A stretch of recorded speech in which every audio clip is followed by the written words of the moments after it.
Hey there, everybody. Obviously, we are at Knott's Berry Farm. We just wrapped up the Beyond the Fog tour, and we wanted to do this a little bit different and talk about things afterwards to now introduce what the tour was. So just give kind of the background on what the Beyond the Fog is, but also just kind of the limitations in terms of what we are allowed to share and kind of give a feel for the whole thing. So this was a media event. They let, 25 or so people experience it.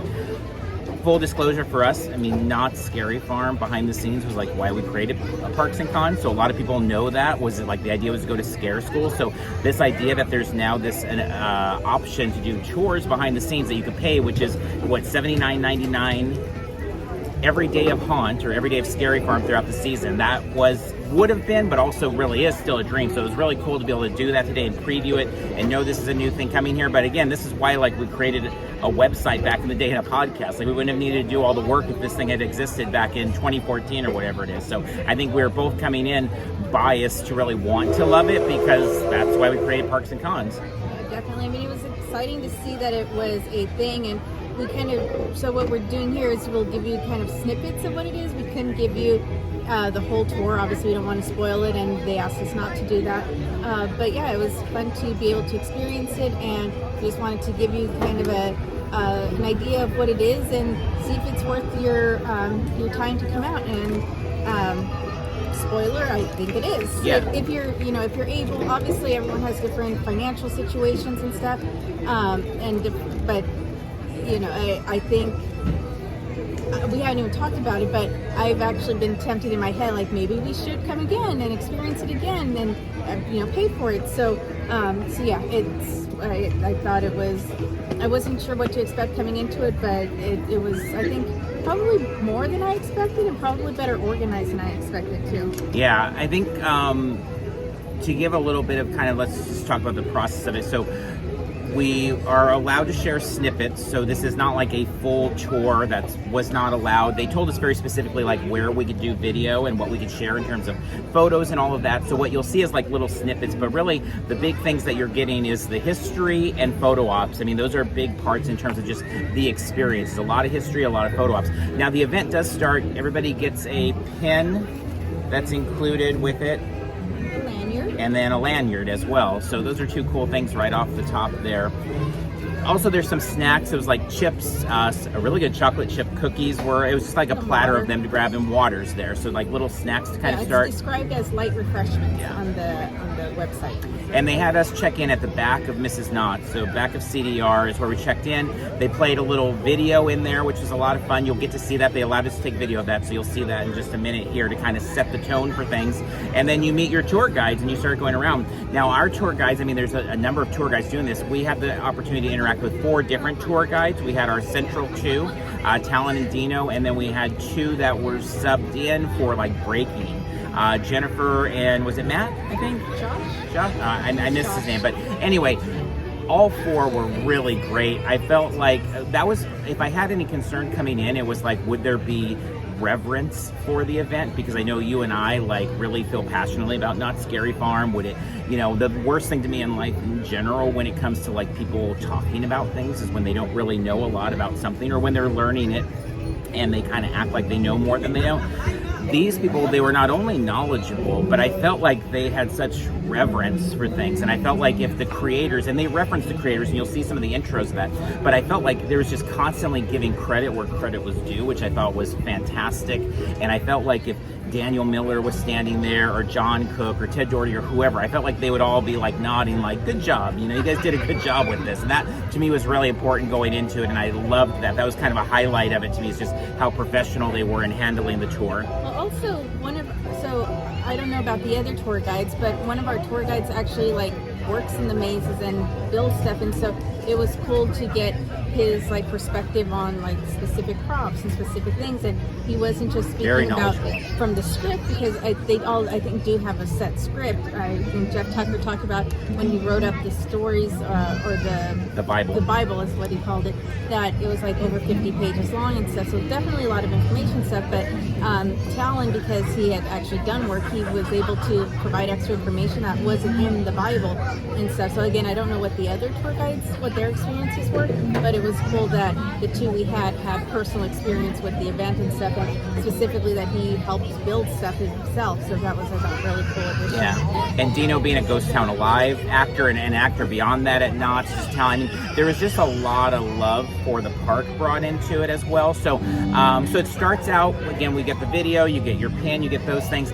Then they bring you into the park. We'll show you a little bit of just kind of a tiny slice of our first meeting up on Ghost Town to just talk a little bit about the event in general. There's a little bit about Knott's that they shared, a little bit about Knott's Scary Farm to kind of set the overview. And then you start making your way to the mazes. Now the normal event, Beyond the Fog, will be 3 mazes. They let us do 4, so we just included little snippets of all 4. We were going to cut one out and do it exactly like the 3, the same as if you paid for it, but we thought, let's just leave a little bit for all 4. You'll notice when we do Waxworks, we had a really tough time kind of getting to the front of our group at all to get decent video, so that one doesn't have as much, but I went ahead and included it in there anyway because I loved a little nod with the sign and a couple other things that they shared in there.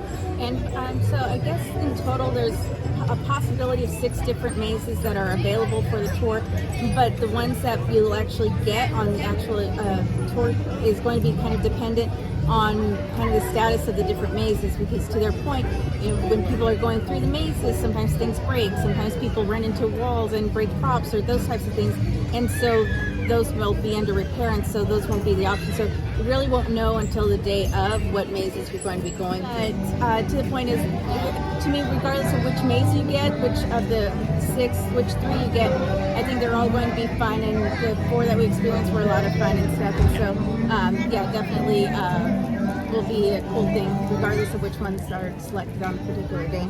Yeah, and there is, I mean, we've had the good fortune covering Scary Farm for all these years that we have experienced really all of the mazes we did today. We've gotten some sort of behind the scenes of in the past, and so going into it for us, it wasn't so much like, oh, are we going to get something new revealed? It was more of like, what's this experience going to be like, and how do we share it with people that follow along with us? And so it was nice kind of coming in with that and being able to say so many positive things about it. When we did have the good the great opportunity last year to have Daniel Miller walk us through Mesmer and talk about every single aspect of it, and you can find that on our YouTube channel if you want to hear directly from him. But it's really hard then for a guide to come in and measure up to that. But I felt like they did a great job with it, and it was a fantastic time, really. Yeah, so there were several times where there was stuff that I was wondering, are they going to mention this? Because I remember that whoever mentioned that there's, and usually they did. It was very there was only a couple things I think that I was like wondering, are they going to say, and that they didn't say. So couple things of suggestions. If you do the tour,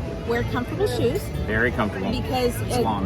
Yeah, it's 3 hours that it's supposed to last, and most of it's standing. At one point we did take a bathroom break because someone needed a bathroom, but I don't know if that's even built in normally or if it's just kind of going to be winged. So wear comfortable shoes, comfortable clothes, probably depending on the weather, dress in layers, because the mazes are warm when it's warm, and so like today I think it's like in below 80s and stuff, and so it was still pretty warm in a couple of the mazes, but on a cooler day then you might have wanted a sweatshirt at points and stuff. So comfortable clothes, comfortable shoes, and bring some water. Bring a bottle of water. So that they give you some water too, but I went through extra water just because it was pretty hot in general. Even with it just being 80s, it amps up even more inside the mazes. And one last note before we turn things over to the crew here at Knott's, there is a central location where they're going to show some video. So right now they're using the back of Mrs. Knott's, but there is going to be kind of a central location, which I believe they said was going to be Town Hall. Does that sound right? I think that's what they said. And some props will be on display, things like that, but it's not quite ready to go yet with all the production of Scary Farm. So we did not get to see that. So you're seeing a little bit different version in that, but I'm guessing that's going to add a lot to the experience and be kind of a fun thing as well. But that is not part of this video, so you'll probably get a little bit of an extra experience there as well. So with that said, we'll go ahead and turn it over to the tour guides and give you again just a tiny slice of a feeling of what this event is all about, and hopefully you'll be able to check it out beyond the fog.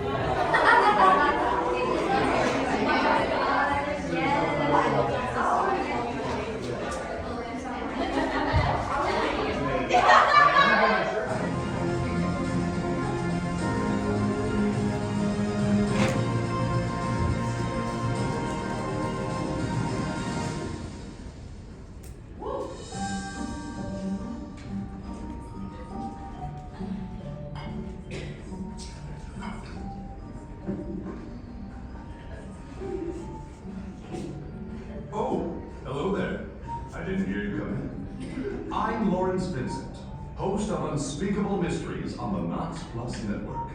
Welcome to Beyond the Fog. You are about to embark on a very special journey.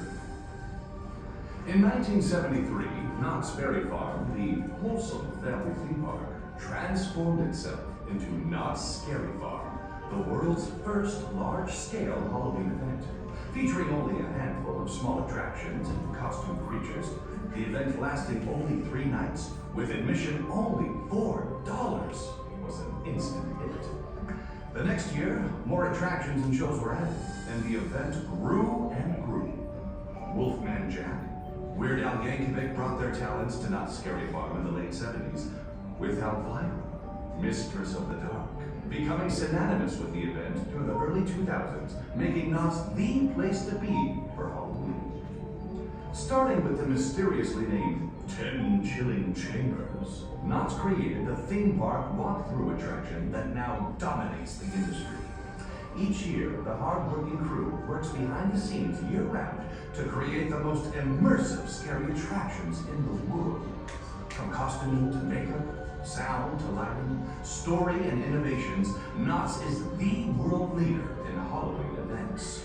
From our talented street monsters who created the art of sliding, to our world-class shows, Knott's Scary Farm has become a worldwide phenomenon. Today, our terrorific tour guides are going to take you into the never-before-seen world that creates these one-of-a-kind nightmares. Be sure to take notice of all the hard work that goes into crafting these immersive and horrific attractions. Oh, I wish I could go with you, but alas, someone has to drink this cognac.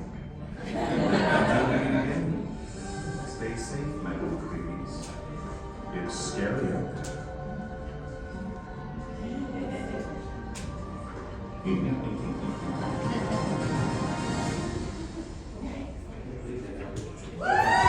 History that you're standing on, not just Knott's history. And as I mentioned, in 1973, when Seymour came over with this idea for having a Halloween event, Walter Knott wanted a hard ticket event. He wanted to make money, obviously, but he wanted to try something new and take a risk.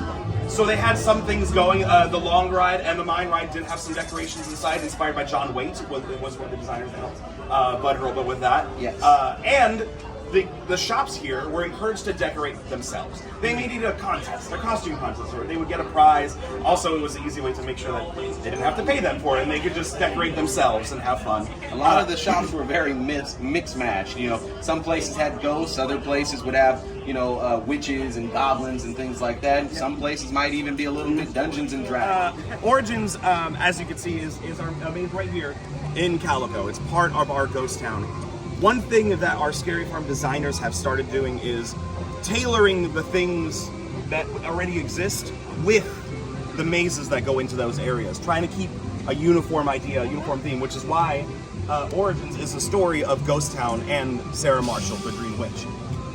Oh, I skipped the wrong place here. There we go. So the head designer is actually Ted Doherty and John Cook, otherwise known as Johnny Plague, for those of you who are familiar. They both built many mazes, John Cook especially for us. Some we're going to go through later. Origins, the Curse of Calico, like I said, takes us back to the early 1800s when Sarah Marshall was found guilty of being a witch. The town decided that she should be hung for her crimes of being a witch, unfortunately. And the story goes that as she was being led to the gallows, she escaped and cursed the town. How she cursed the town, we're not sure. But the curse was set that every Halloween, when the fog rolls in, that every citizen of Calico returned to their monstrous forms. The beast that lives within, our animal tendencies, would come out and be cursed forever. The one Pepper's ghost effect we still have left in the park is over at the Undertaker's office. It was famously used in our show Mystery Lodge. So the effect works by shining light down on a pane of glass. It'll give an effect of a translucent being sitting right there. The effect is also most famously used in the Haunted Mansion over at Disneyland. It's a very, very intricate effect. The TV screen is actually right above the glass. You'll see there's a TV screen right up here, and it'll shine down the image of a woman's body. Not just any woman. Yeah, not just any It's woman. the famous Bride of Calico. Yes. The Ghost Town Bride. And if you guys look down You will here, find her in the streets of Ghost Town this year. you'll see a nice little nod to the fog. See you in the fog. Now, anybody...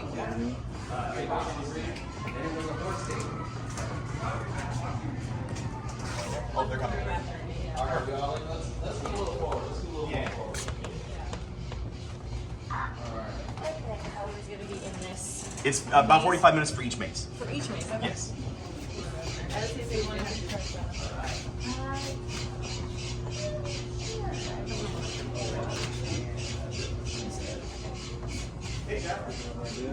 Do you know what that's? Is that The reason why we do shape our rocks and these are kind of attractions like this, it is a bit of an homage connecting it to the rest of the park and our two mountains in the park. Also, it's also because the way we built those mountains, it's a lot of chicken wire and a special kind of sprayable concrete called gunite. And so we kind of recreate that look, connecting it to the rest of the park. We actually have a long and extensive history with putting big animatronics in our mazes. If anybody went through Paranormal, we had a gigantic animatronic at the end of Paranormal. We also have a few big animatronics at the end of some of our mazes here today. Opened last year, it was brand new. It is by designer Daniel Miller. So I'm going to give you a little bit of an excerpt from his pitch, from kind of what he goes and delivers to the powers that be, and says, here's a little synopsis of what this maze is about. So abused orphan Phineas escaped his treacherous caretakers and latched himself to a local circus. Plagued by his parents' death, Phineas constantly pushed himself to learn the secrets of death and the afterlife through hypnosis. At the age of 16, Phineas became a hypnotist assistant to Mortimer Mesmer. Under his mentor's tutelage, Phineas advanced his craft to the edge of his master's knowledge, but he was still eager to learn more. Unsatisfied, he explored the dark world of Kabbalah, where he learned of a diabolical technique of hypnotizing the dead. One dark night, Phineas poisoned Mortimer and put him under. The results were rather spectacular. Mortimer's body died, but he continued to live under Phineas's powerful spell. That night, Phineas learned the secrets of life, gaining the ability to unlock the veil between the living and the dead. The next day, Phineas took over and became the new Mesmer and used the same technique of killing, hypnotizing all of the sideshow acts. He broke away from the circus and, using all of his hypnotized freaks, created his own sideshow of the mind.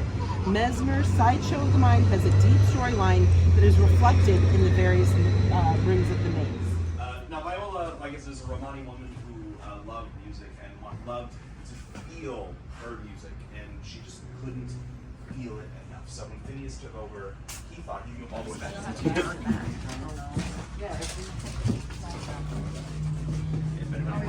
Yeah, you can take a video walking through. That's fine too.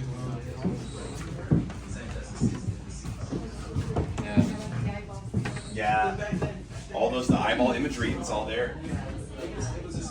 This is Mr. Zoetrope. The Zoetrope spins to create the illusion of animation. As I said, there's a 3D one over there that uses strobe lights and the 3D sculpture. That, or actually the one that's in the side as well, on your right there, yeah. That one spins as well. Now, Mr. Zoetrope obviously is now much larger and has come to life and is keen on making you his next bit of animation. He does move. This was actually created by one person. Yeah, one person spent months creating this giant Mr. Zoetrope, and it is incredible. The museum is owned by the Scratch family. Dr. Augustus Scratch, growing up, was fond of his father's wax creations and the little sculptures he would make. He was so fond of them, in fact, that as a young boy, he also started making some of those figures himself and working with wax. He became obsessed with the work, wanting to create more and to make more lifelike things. In fact, he decided that the wax wasn't enough. That he needed to work with flesh. So he became a plastic surgeon. In fact, he became a famous plastic surgeon. So successful until the fateful day where a surgery went wrong and he left his patient horribly disfigured. He was cast away from his community, and he found his way back to the abandoned wax museum that belonged to his father. Inside, he began fervently working to reopen the wax museum, working as best as he could, until teenagers snuck in, trying to burn the place down. Of course, darn kids. Yeah, oh my God. Those darn kids. While trying to burn down the wax museum, it started to light ablaze. Dr. Scratch tried to stop it, put out the fire, but he was deformed in the process. Melted his own skin, just like his creations. And he was so mad at the teenagers that he decided that they weren't going to make it out. He was going to turn them into his own sculptures. And he started working on what he called live art.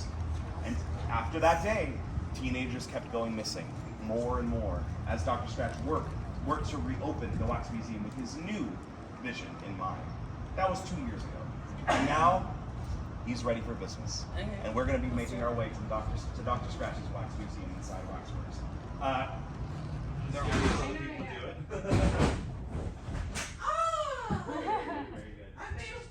Actors who are in the pre-show video that you'll see outside if you come to the event. This is supposed to be Talia and Jesse. They're two of our actors here at Knott's Berry Farm. You can oftentimes see them in either guillotine effect. This guillotine will actually slide up and down at the actor's discretion. By John Cook, Johnny Plague himself. This takes place on a seaside town known as Amity Cove. Back in the 30s, it was a small town, just like any small town. Everybody knew everybody, and the biggest part of that town was the mine. The night watch miners were in charge of the mine, going down to the cliff sides to bring up whatever they could find, resources, etc., coal, until a fateful night where one of them didn't come home. Everybody knew him, nobody knew where he went. Then more and more and more miners started leaving. Family and friends, the fathers and sons were gone. People didn't know what to do, so they abandoned the town. They abandoned it, and now we have been hired as investigators to go down to the mine right now in the 1940s to find out what happened to the night watch miners as we go through. This takes place in Amity Cove, the town of Amity Cove, a small town. Let's go.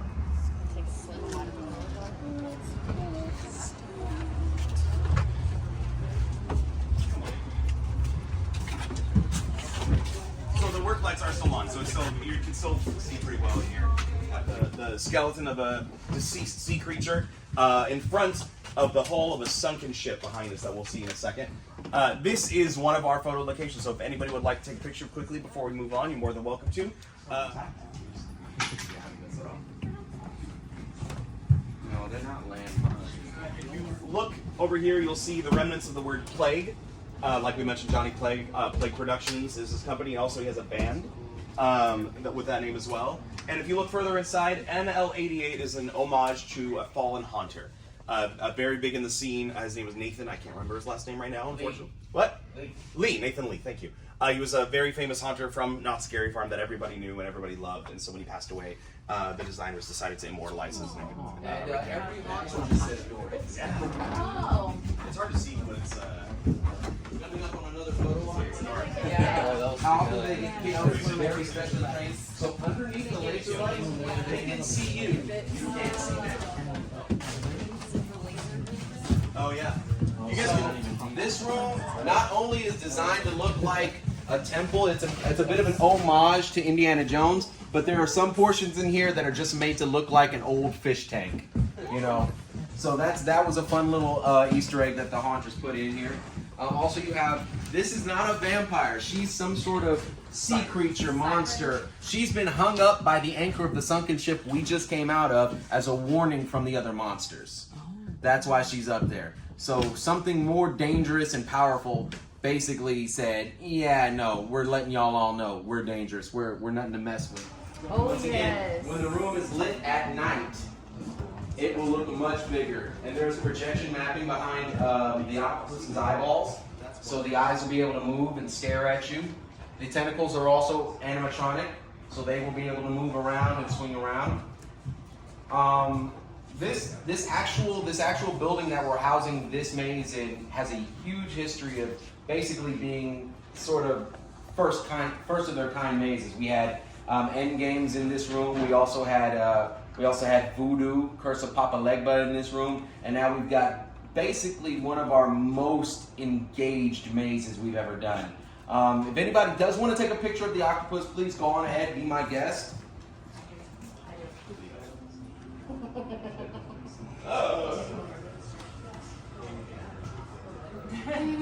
We're trying. We have Coral Bay because we used to have a marine animal show over there in the boardwalk area. Then we have Matt's Cabin, an ode to Coulter and Potts over at Calico River Rapids. And then we have a little nod to the creator of this maze. One of his nicknames is Little Bits.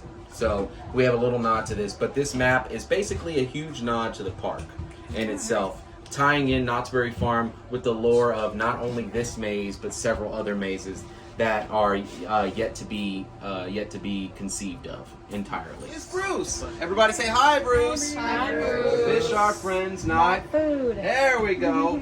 Now we named Bruce after the shark from Finding Nemo. Jaws. That's right. Not Finding Nemo. Finding Nemo got the name Bruce from Jaws as well. We had a blast with you here. It was very much enjoyable hearing all your experiences as well.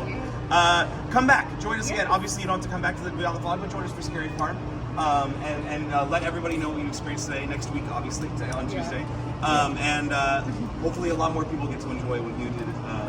Today. What was y'all's favorite part? Anybody have a favorite part? Just getting intimate with all of the rooms. Yeah. Because usually we're like rushing in and we're so scared. Didn't like spend time.